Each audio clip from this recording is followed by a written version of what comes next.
Welcome back.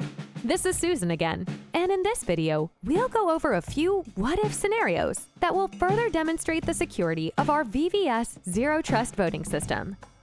So, what if someone tries to manipulate the voting results?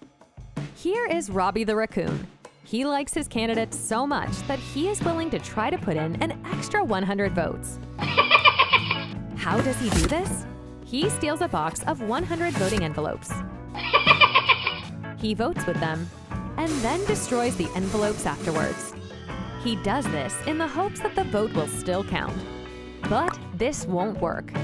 The reason why is because the number of votes that are marked disqualified, plus the number of envelopes that are documented as being delivered to the voters, must be equal to the number of envelopes that were delivered to the voting station. For example, let's imagine that 25,000 sealed envelopes are delivered to an official voting location.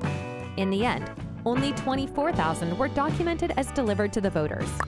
The 1,000 unused envelopes are marked and published as disqualified by the official local voting branch when the voting period is completed.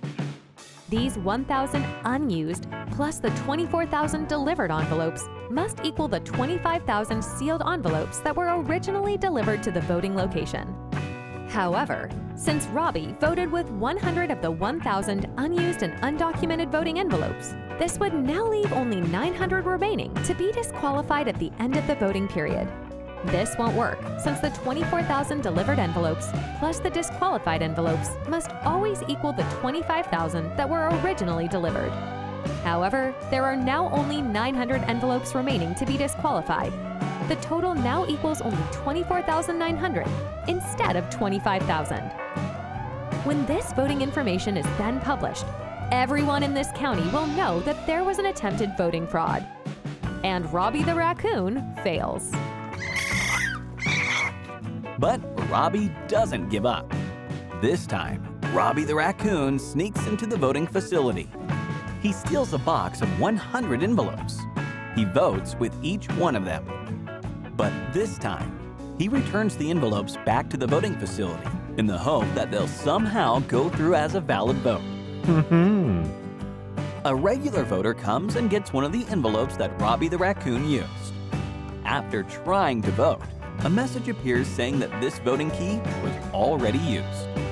The woman alerts the voting committee and shows them the message on the screen. The voting committee realizes that this envelope was fraudulently used. And by using the complaint keys, plus the half key of the voting committee, a new vote is registered that overrides the old fraudulent vote. However, for security, the original first vote will still be on record. Thus, Robbie the raccoon fails again. Robbie the raccoon doesn't give up and hires Freddy the fox to hack into the system. Using his expert hacking skills, Freddy tries to change the voting records that are kept on a remote server before they are published. Freddy successfully hacks into the server, but he then realizes that even if he gets the secret QR code keys, when the validation period starts, people will see that their votes have changed. Voters will then start to complain, and the corrections will be applied to their votes.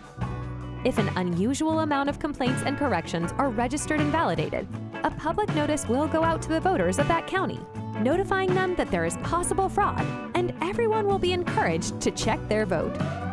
If there is a predetermined large amount of complaints, the election committee in that voting district can decide on doing a complete revote. This time, Robbie the raccoon finds people that are out on vacation.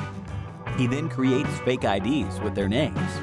With each ID, Robbie goes to a different voting center and gets a voting envelope in the name of someone else in order to cast fraudulent votes. However, one of these people checked the public data and saw that their name and information was listed online as receiving an envelope. She then complains to the election committee that she never received an envelope or even voted. Since each person that took an envelope is timestamped and documented on camera, they check the video and see that it was Robbie the raccoon that had taken an envelope in his name. This time, Robbie the raccoon is desperate and uses fake IDs of people that are no longer living in order to vote.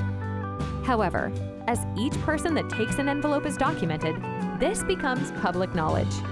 Each of the candidates' parties decide to check if each of the voter IDs of the opposite party are valid. Using the voter ID system, they find out that the people that are deceased were documented as getting an envelope. After an investigation is started and checking the video, Robbie the raccoon is eventually found and put in jail.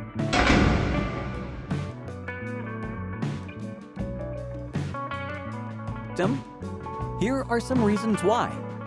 1. There is no need to trust any particular person, group, or company, since anyone can validate this information on their own. 2. All data is publicly available. Any attempt at fraud would cause inconsistencies in the results of the data that can be validated by anyone. 3. Since the system is built on a simple system of zero trust, people's faith in the voting process will be re-established. 4. Any attempts of fraud will be immediately known to the public, and steps can be taken to resolve this issue, focusing on that vicinity that has the problem. All this without the need to revoke the whole voting process. We welcome your thoughts, suggestions, and any questions you may have so that we can gain your confidence in bringing a more secure and trustworthy process to the American public. And perhaps even the world at large. Huh?